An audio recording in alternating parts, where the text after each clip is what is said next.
Hello and welcome to Digital Medboard. Here we go.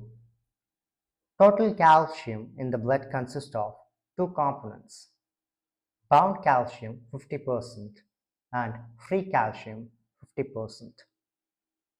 Bound calcium is attached to either inorganic anions such as phosphate, which are negatively charged, or plasma proteins like albumin.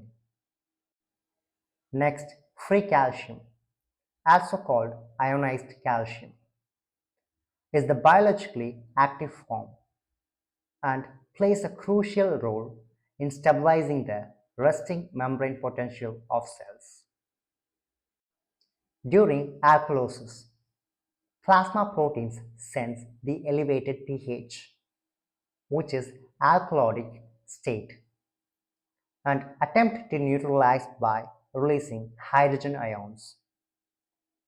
As they lose H plus ions, plasma proteins become more negatively charged and increasing their ability to bind calcium.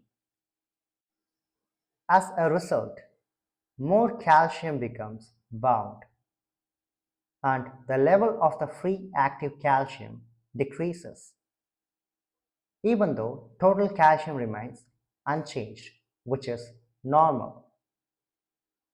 The decrease in free calcium makes the resting membrane potential unstable, which can cause increased neuromuscular excitability, leading to symptoms like corporeal spasm, which is involuntary muscle cramps in hands and feet.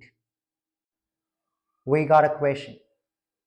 A hyperventilating hysterical woman presents with corporeal spasm.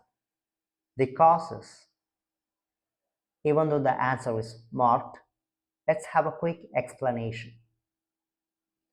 When a person hyperventilates, they exhale excessive carbon dioxide. This leads to respiratory alkalosis, which causes a decrease in free calcium and results in corporeal spasm. So, option C, alkalosis, is the correct answer. If you found this video helpful, don't forget to like, share and subscribe to Digital Medboard. Got questions? Drop them in the comments below. See you in the next video. Until then, stay tuned. Choose.